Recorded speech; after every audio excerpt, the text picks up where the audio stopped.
If you're a freelancer or hiring talent online, you've probably come across People Per Hour.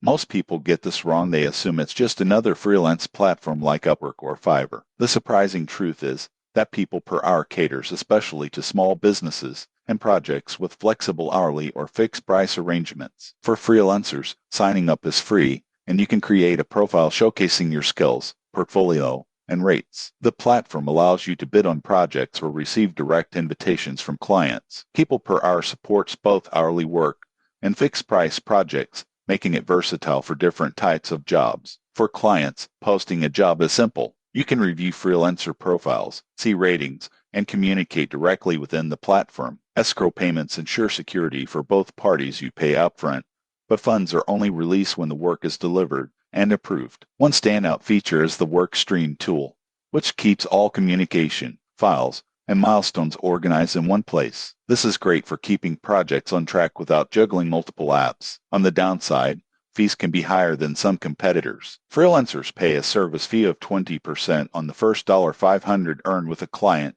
then 5% after that. Some users also report occasional delays in verification or payment processing. In conclusion, People Per Hour is a solid choice for freelancers looking for flexible work and for small businesses seeking skilled talent quickly. Its combination of project management tools and escrow protection makes it secure and convenient. If this review helped you understand whether People Per Hour is right for you, subscribe for more freelancer platform reviews, tips for remote work, and guides to maximize your earnings.